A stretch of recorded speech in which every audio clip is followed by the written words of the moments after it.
Everybody, it's Tony George along with my buddy Griff Murphy from Las Vegas, Nevada, the mecca of sports betting this weekend with the AFC and NFC championship going on. I did want to give everybody a heads up, including my producer who's behind the scenes and can't say anything out loud, Jeremy. We're going to resurrect the Doc's Gridiron six-pack one more time this year, the week of the Super Bowl, for a prop bet edition. You on board, Griff? Oh, yeah. Oh, yeah. Absolutely, dude. That one hyped me up more than anything. That is going to be fun. I'm excited for that one for sure. Bring back the Gridiron six-pack, baby. Yeah, 65% on the year. Just an epic year on that show.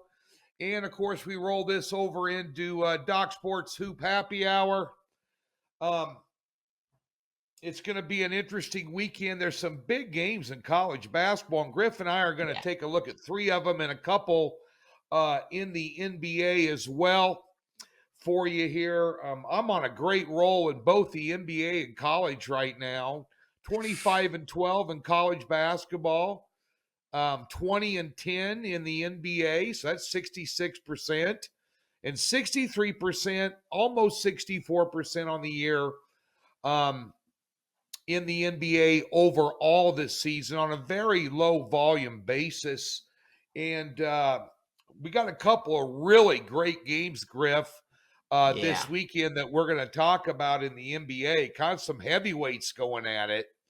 Mm-hmm. But let's go ahead and let's talk about some Big 12 college basketball action. And the scene of the crime. Yes, sir. Hilton Coliseum, Ames, Iowa, Iowa State, and Kansas going out of here this Saturday. And, of course, Griff went to Iowa State for a year until they kicked him out of the dorms because of alcohol and women problems. But no doubt, anybody that knows anything about the Big 12, Griff, knows that Ames, Iowa, whether you're playing football or basketball, there is an absolute snake pit to play in. And the last time that Kansas came in here last year, they got beat 68-53. Yep. And Iowa State was laying a point in that game. Kansas was highly ranked. And, of course, right now, Kansas it has not performed overly well on the road. An absolute shocker. Right. Last Saturday, they go up to Morgantown. And by the way, Morgantown is no joke to go play. And I know Bobby Huggins is gone, and that's him and himself are real good buddies. But I've made the trip out there when I'm back in the days I was working for ESPN, not only for a football game, but for a basketball game. At Morgantown, and it is another snake pit to play in. Plus, it's a brutal road trip. You got to fly into Pittsburgh and then bus down a couple hours. But Ames, Iowa, Hilton Coliseum, this is one of this. We all know about Fog Allen and Kansas at home. I've been to numerous games there. I'll put a pic up on Twitter today. As a matter of fact, the last time I was there. But nonetheless, the second strongest home floor in this league, Griff, is Iowa State, without question. And I've seen the early line projection. You and I predicted this at around Iowa State -1 or 2. The opening line right now this morning is 3.5 and 143.5. And Iowa State is favored. I was hoping they'd be an underdog, Griff, but we didn't get it that way. Your thoughts on this one, buddy? Yeah, I was looking at that too, Tony, and I saw that line open up. The thing is, you said it plain and simple. They're 12-0 at home right now. They are probably one of the most dominant teams at home. They just beat the hell out of Kansas State by 11 points at home. And they've got some legitimate wins under their belt at home this season, beating up on Houston. They beat the crap out of Iowa, and then just coming off that fresh win against Kansas State. So this is really going to come down to Kansas isn't really playing very good on the road right now. They're 2-2 on the road. They have a slackish defense right now. They just gave up 91 points to West Virginia on the road. Yeah. So now you're going to deal with an Iowa State team who's unbeaten at home. They're playing phenomenal basketball, to say the least. They're 15-4 on the season, red hot. How does Kansas come into this game and basically take them out on their home court? Tony, this game for me, I really wanted this line to open up at a -1, -2, so it was more of a pick 'em play. So I can money line this thing with Iowa State. But due to the fact that right now it's kind of bouncing back and forth, and Kansas, again, doesn't play that great on the road, I have a lean towards Iowa State laying the points, but I'm not sold on it. It's a lean. It's not my favorite play. Like you like to say, don't sprinkle your grandma's whatever on it. I don't know your slango for it, Tony, but that's kind of where I'm at with this thing. Just sprinkle a little bit on there. There's nothing crazy. This isn't something where we're throwing our life savings at this game, but I like Iowa State in this one, Tony. The money line's 160. That's manageable. I mean, if you want to sprinkle money line on this, I would not be afraid to put a couple $100 on a money line. Right. Bear in mind, too, Kansas went on the road, got beat by Central Florida, for crying out loud. Yeah. You know, and then off that bounce back loss against West Virginia, you know, their game after that, they didn't play that well. No. You know, either. And I think 143 and a half. Now, this is going to go up. I think that total is a little bit too low. I mean, you know, Kansas's defense is suspect, and Iowa State's defense, 61 points per game, number 6 in the country. You know, and Kansas has been struggling on the road. I wish it was 2.5 or 3. You may get some Kansas money, you know, overnight, where you can get this down to if you get this down around 2.5, 3, you can get that money line down to 150, maybe 145 by tip off. It'd probably be worth a look, in my opinion. You know, you could say, well, you could say, well, is Kansas a better team? Maybe, but let me run this by you, Griff. Would you say Houston's better than Iowa State? Because Iowa State beat them 57-53 in here when they were unbeaten, dude. I know. I saw it. I saw it, dude. That was the same thing I was looking at. And you know, they have legitimate wins under their belt at home right now. And that's the biggest thing that I love paying attention to how teams play on the road versus playing at home. And that's just it, plain and simple. Kansas is not playing good on the road right now. So how are we supposed to invest in them on a team that's going against a team that hasn't been beaten at home yet? We know what it's like to play at Iowa State. It's all hell. You fans, crazy, everything. So yeah, Tony, it's one of those things, again, with the shaky 91 points against, and then against Pittsburgh as well. I mean, you're kind of all over the map with it, and you kind of know what you're going to get with Iowa State in this game. You know they're going to bring their A game. You know they're going to leave it all on the court. You know, so I again, my play has not changed. I like Iowa State in this game. And again, it's a lean. If I could get that line to a -2, I'd bang out a money line. A 160 money line is just not necessarily as profitable for me. $100, $200, this and that. That's okay. But it's not something where I'm going to load in heavy and go big on it. Yeah, I'll tell you one thing. You know, growing up in Lincoln, Nebraska, being a Husker fan for all those years, they were in the Big 12. And then in 2000 and I want to say 2006, I moved to Kansas City and lived there. I moved out here to Vegas a little over 5 years ago. For all those years, I never missed either, I hate to date myself here, a Big 8 or a Big 12 basketball tournament in Kansas City. They used to be at Kemper Arena. Then they switched to the Sprint Center, which is now T-Mobile, down at the Power and Light District in downtown Kansas City, which is Party USA, I might add, by the way. But of all the, and then I had an office down there in an area called Westport, which is kind of down by the plaza in Kansas City, which is not too far from downtown. But there's a huge bar district down there. And every year, the team that traveled best was Iowa State. They have some of the most rabid, loyal, and nicest fans on the planet. I got you. They fill up at Kansas City. And I've been to probably 5 or 6 games at least at Hilton Coliseum when they were playing like Oklahoma or Texas or Kansas. Mm-hmm. And West Virginia one year when Huggins was coaching, that place is – I've been to Cameron Indoor, which is crazy. But I rank Iowa State up there, including Fog Allen, top 5, top 6 in the country home courts. They love them some Cyclones there, and they will be jacked for this game. I can tell you that. I think their defense might be a little bit too much for Kansas in this spot. Let's switch gears to the ACC.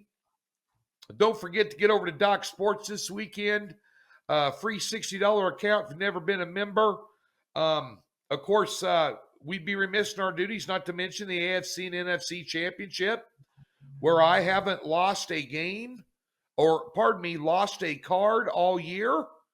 Ridiculous. Griff, I know you were. What were you on? You were on an 8-1 run or something going into last week. I am 8-1 in my last 9 7-unit best bets. I have not lost a 7-unit best bet, I don't think, since November 13th of 2023. I have not lost a top play on the 7-unit side. So I'm steamrolling as well, Tony. I'm hyped up for the weekend, man. Are you kidding me? Yeah. This is what we live for. Just right. Don't forget, folks, we're as transparent as anybody on the internet. We're not blowing smoke up your ass. We're telling you that these runs are for real. We're not the only 2 guys over there. There's 10 other guys that are really good. There's a consensus service over there that's plus $26,000 since November 18th. I mean, DOS consensus. I mean, so we got some options for you, along with some great articles, prop bets. My NBA prop bets have been hot. My NFL is off the chain right now. So you have a lot of options. The PGA Tour, we're at Torrey Pines this weekend. Or pardon me, that matter of fact, the final round will be Saturday at Torrey Pines for the Farmers Mutual Insurance Open. And Saturday's final round will be my first PGA pick of the season, coming off a winning year. And Griff, as you know, I'm an avid golfer out here. So it helps when your wife bartends at a country club and you can play for free because she's an employee. Wins. That's right, baby. ACC action, folks. Clemson taking on Duke. Here we got the projected line. When I sent you this email, we thought this would be around Duke -6 or 7. The opening line is 7.5 right now. And of course, Duke on a 9-1 run. Clemson at 5-5. Clemson struggling in the ACC here, Griff. And I know the ACC is one of your specialty conferences. Clemson's got losses to Georgia Tech, Virginia Tech, North Carolina, and Miami so far. And now they're taking on the Blue Devils at Cameron Indoor. Devils hanging 7.5 in this game. The total wasn't put out yet, but to me, it looks like it's Duke or nothing for me here. Okay, well, I'm going to go the other route with this one, Tony. And the way that I see this game is, well, we know this is going to be an ACC war zone. You know they're going to leave it all on the court in this matchup, for sure. Yep. And if you really look at the way Clemson has played, they're playing good basketball. You know, they're not getting shelled by anybody. They are 5-5 in their last 10 games. They have 3 road losses this season. They're all legitimate road losses. It's to Memphis, Miami, and Virginia Tech. We know what it's like to play in Virginia Tech. It's a hellhole. Memphis, we know they're legit. We know Miami's legit. This is their first game in a week after drilling Florida State on the road. So that's definitely a momentum carrier to bring back in your suitcase. You know, you're feeling a lot better about that. You just drilled Florida State. Duke, yes, they're 9-2 at home, and they have legitimate loss against Arizona, but they lost to Pittsburgh. They were laying 12.5 points in that game. I want to say they lost to Pittsburgh by, I think, 6 or 7 points. That's an unacceptable loss. So what that tells me is there's shake around. There's opportunity most definitely for Clemson. You know, both of these teams have extremely potent offenses. They're going to move at a very high tempo. Duke has a better defense. So this game is going to come down to, and what I was really happy about was the way this line came out, because our projection was 5-6 points, came out at 7.5. That made me happy because that made me lean more towards Clemson. I was kind of in the air. I already had a slight lean with Clemson. Once that came out, I was like, you know what? I'm kind of leaning a lot heavier in Clemson in this matchup. They took last year's belt in a 72-64 final. Is this a redemption game for Duke? Possibly. But at the same time, Clemson's gonna. This is their war zone. They're gonna come out. They're gonna leave it all on the table. The biggest thing for Clemson in this matchup is going to be stopping for Duke, Roach, and McCain. Those are their two guys that smack from the perimeter. So if Clemson can really eye up that man-to-man coverage and really switch up on that zone D, I think they have a very good chance at covering in this match. So, Tony, I like Clemson in this game, man. I have a heavy lean on them. I love the way that the lines came out in this game. So that's my take on this one. Well, since December 30th, Duke has laid double digits in all but one game. Their last three, they were 17.5 against Georgia Tech. Yep. They didn't cover that. They won the game by 5. Pittsburgh came in here and beat them 76-80. They were 12.5-point favorite. What happened? And of course, at Louisville, 83-69. They barely missed the 14-point spread there. Of course, Louisville's just a whipping child, right? This year. But so this is the lowest spread they've seen in almost 3 weeks. Yeah, it's 7.5. Clemson does give them trouble from time to time. I'm going to defer to you on this one. Sure. And I'm going to let you you think Clemson going to cover the 7.5, and I'll guarantee you this will be at 8.5 by Saturday. I think you're going to see Duke money because guys that like to bet Duke don't like laying 16, 17, 14.5. You get them in single digits, under 8 or 9, and John Q. Public's going to love that one. And everybody's also going to be scouting out that we talked about it last week. Clemson's not playing that great at home nor on the road this season, and Duke's 9-2 at home right now, Tony. So that's another thing that a lot of people jump on real quick when they see how teams are playing at home. And Duke's not playing any jokes. But again, losing to Pittsburgh, that kind of rattled my head all over the map, saying, well, listen, you're going to lose to Pittsburgh when you're laying 12.5 points. You're shaky. There's edges to be slipped inside. And that's where I like Clemson in this game. And if that line continues to shift, well, there's going to be some action heavy in that game. Let's switch gears to the Southeastern Conference here. And the Missouri Tigers, no, this is not the football team this year. They had a great year. It's a basketball team. No, it's not. And they're 8-11 right now, 2-4 on the road, and 3-7 against the spread their last 10 games. They're taking on a South Carolina team that had a monster 79-62 win over Kentucky. I took Kentucky in that game as one of my premium play losses last Saturday. I like this this kid out of Croatia they're bringing up, Kentucky. Yeah. At the end of the day, everybody has a bad day. Everybody trips and falls. Everybody drops their guard, overlooks a team. And I don't know if you really overlook South Carolina because they're a very good 3-loss team, but I think Calipari may have his best team ever this year in the SEC. We'll live to fight another day and talk about them. But South Carolina, what an impressive win they had against Kentucky. And, of course, these two have already played once this year, Griff. Mm-hmm. Up in Columbia, a 71-69 win for South Carolina. They were laying 3.5. Didn't cover in that game. The projected line on this one, especially after that Kentucky win, is going to be, in my opinion, 8 or 9 points. I can't find an opening line on it yet. But I'm curious to know how big of an adjustment odds makers are going to make based on a game that was played about 2 weeks ago, at -3.5. Maybe they go up 5 points here. I think Missouri is staring down the barrel here at a very tough basketball game on the road, and they've proven they can't play well on the road this year. Yeah, and that's the biggest thing, Tony. I'm kind of rolling with you there. The biggest thing for me is, where is this line going to stabilize at? Because, yes, it was 3.5. Now we're at 8.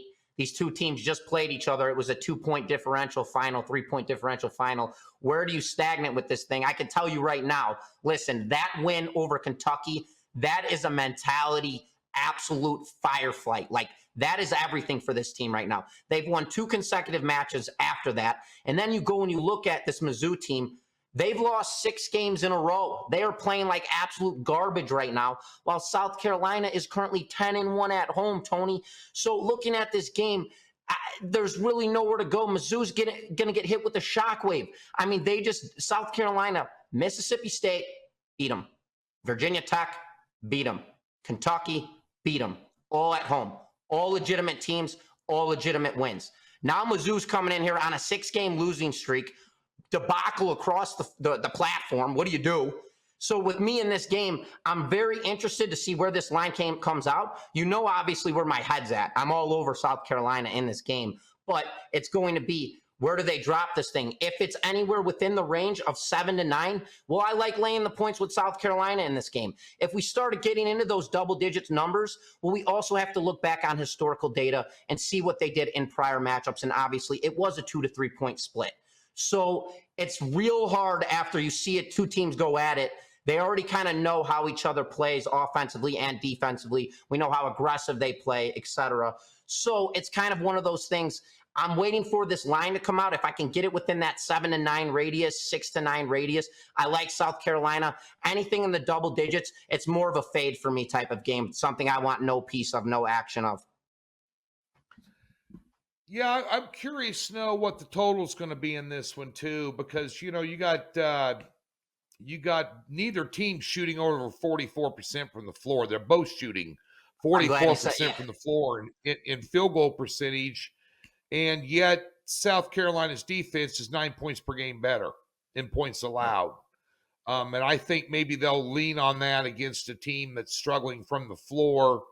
Obviously, South Carolina can put up some points. They put up 79 against a top 10 team last week, on this very floor. So this could get away from Missouri, in my opinion, And Kentucky, I'm wondering about how they're going to rebound this Saturday. I just saw they were laying 5.5 on the road at Archie.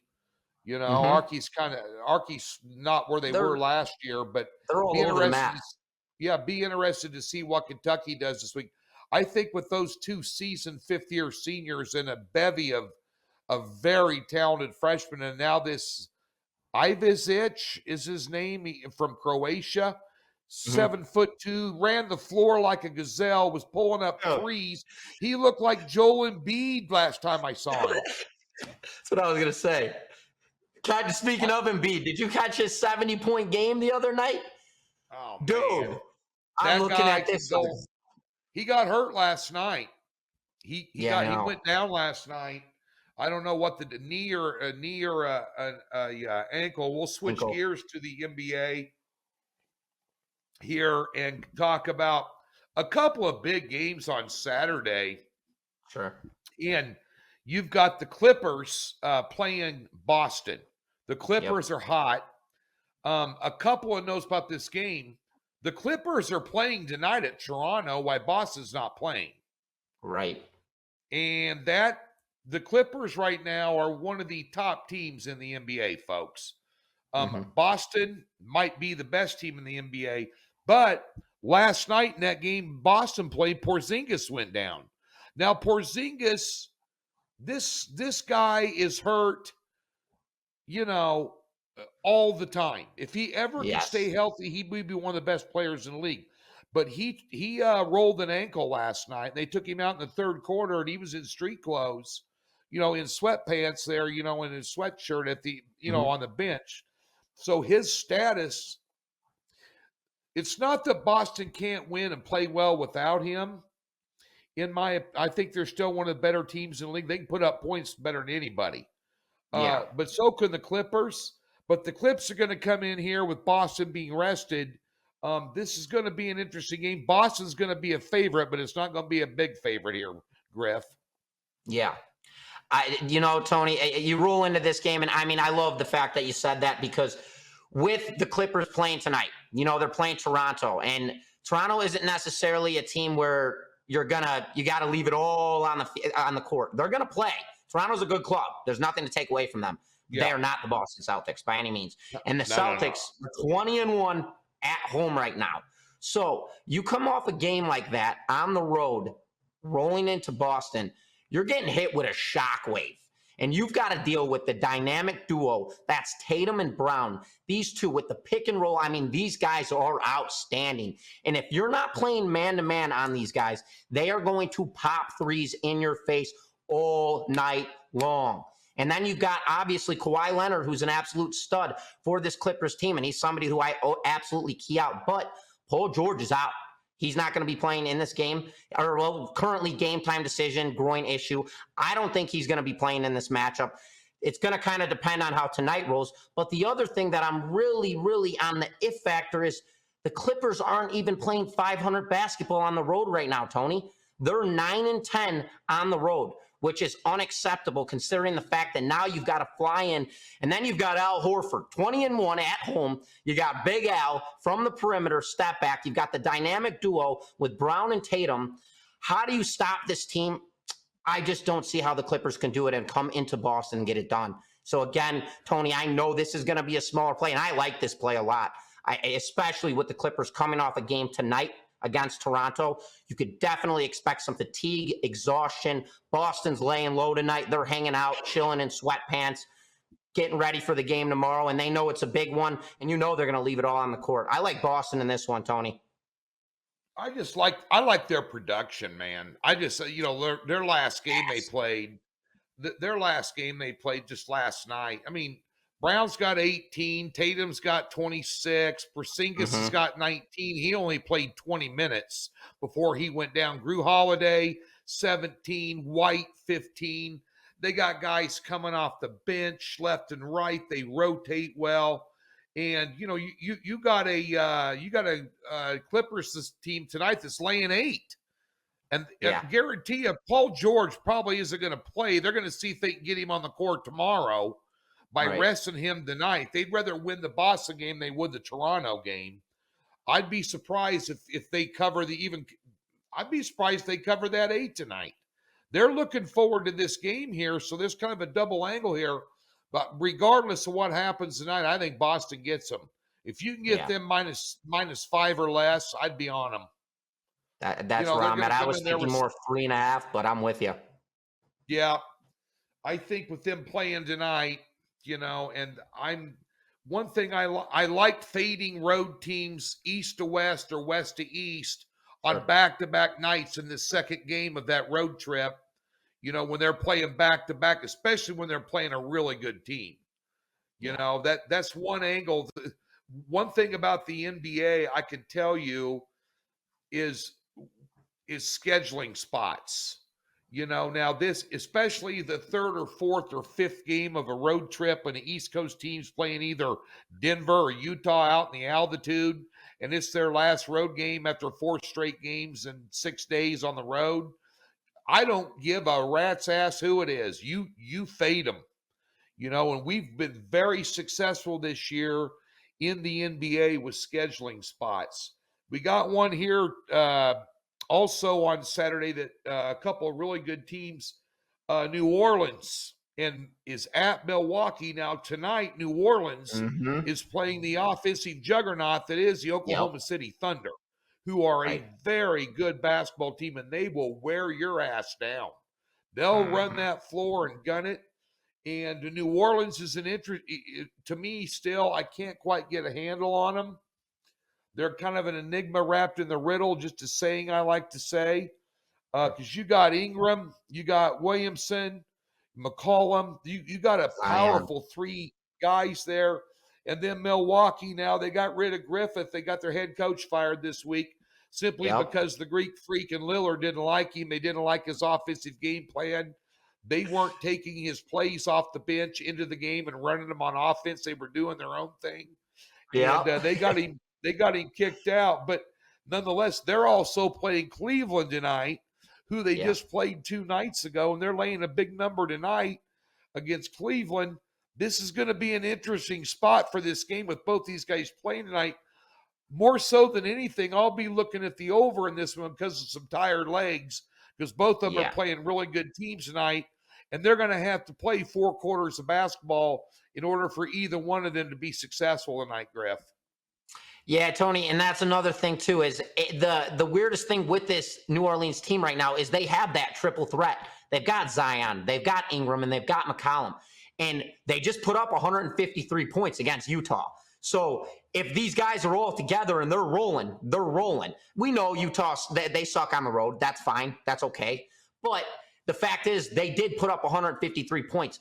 And now they are coming off back-to-back games. And just like you said, OKC is an offensive nightmare to deal with, and that's all Shai Alexander. How do you stop the guy? He runs up and down the court. He's faster than anyone out there. What that guy does with the basketball, he's probably the most pivotal player in the NBA right now offensively. He is potent. So back-to-back games, you've got to deal with OKC. We already know they're a nightmare. Then you've got to roll into Milwaukee, where you got Giannis, where they are currently 20-4 at home. They are dominating as well. And they just knocked off a red-hot Cleveland Cavaliers team. And I want to say that the Cavs were rolling into that game on a 9-game winning streak, if I'm not mistaken. So It's kind of one of those things. The Pelicans, they don't play bad on the road. They have a 3-game, I want to say, above 500 record, 12-9 maybe, 12-8, something pretty solid. So the if factor in this game is, how does Milwaukee's defense hold up against New Orleans' offense? Well, you're going to need Portis and Lopez to be in the paint all game long. Bobby, they're going to have to lock down the paint. Boards are going to have to be a necessity in this matchup. And then it's going to be man-to-man. You've got Giannis, Lillard. You got Zion, Ingram, and McCollum. Well, I'll tell you this right now. I'm taking Giannis and Lillard over those three. I like them all day, especially in Milwaukee. Giannis, when it's a big-time moment, he's the guy who steps up. You know, he's that guy who just like, give me the ball, give me the rock, I'm going to get the job done. When you're 20-4 at home, you got New Orleans coming in, you give the ball to Giannis. I like Milwaukee in this matchup, Tony. I can't go too much deeper on it. It's all going to be, in my eyes, a defensive outlook of how do these two teams set up in the paint. Because we know on the outside in the perimeter, they've got playmakers. They've got shooters. Yeah. They've got guys that can drive the ball up and down the court. It's going to be, how do we play defense? And I like Portis and Lopez with Milwaukee in this game, shifting from man-to-man and playing that zone D, locking up the paint. That's where I'm at with this one, Tony. I don't have a necessary hard lean, but I like Milwaukee again in this game. And I know I went all favorites right now, but it's kind of looking that way, the way these teams are all playing at home right now. This is going to be in the 240s for the total. I'm not going to be afraid to take the over at all. I'm not going to be afraid. Slice and dice, baby. I'm still pissed at New Orleans. They scored 155 points or 153, whatever it was, against Utah there. Now, I had Ingram on a prop bet at over 23.5 points and rebounds. He lands on 23. The second that I saw they scored 155 points, I go, Ingram covered that just on points alone. He has been inconsistent this year. He's underachieving. Yes. And they need him to have big games for them to compete. You know, I just think that I'm with you. I think Milwaukee has too much for him, especially coming off a game against Oklahoma City will just wear your legs down to nubs. They push pace. They're a very difficult team to handle. Alexander is off the chain. And, Gilgeous-Alexander for Oklahoma City is one of the best players in the NBA. This guy is he just made first team NBA All-Star. I mean, the guy's a stud. He's averaging 32 points per game, I want to say like 5 boards and 9 assists, something ridiculous. Like, you can't stop the guy. He's all over the map. He's a wheelhouse. So, that is a key ingredient in this play as well, is the fact that that's the one team you don't want to deal with when you've got another follow-up game, because of their tempo is so fast. It's like playing the Pacers.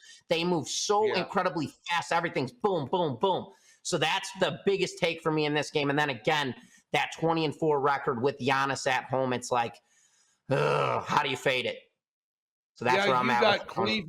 You got Cleveland, who's more of a plotting type team, bottom half in pace in the NBA, and you're playing one of the faster paced teams. The other team is. Then you got to go on the road and come in here, and you got to deal with Giannis in the middle, because he'll take it from goalpost to goalpost right down the middle of the floor running and just stuff it on you. And if he kicks it out, to Dame or one of these other weapons he's got, which is all over the floor, they're going to be very difficult to contain. I think Milwaukee might put a number on them, and I do think it's going to go over. Griff, I know I'm going to have at least a 5-pack in college basketball, 4 or 5-pack on Saturday. We're obviously on Fridays. I work. There's so many games. I narrow it down to certain conferences. And of course, my buddy Tim helps me not only with my WNBA, but he's kind of a small conference guru. Sure. So he covers 4 or 5 small conferences, and we cherry pick best bets out of those. I'm more of a Big 10, Big 12, Mountain West type guy and Missouri Valley, obviously.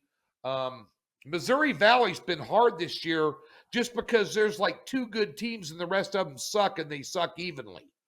So it hasn't been a good year to be cherry picking Mo Valley picks 2 or 3 a week like I usually do. Somebody asked me the other day, but I'm going to have a 4 or 5-pack. We're on a nice 25-12 run.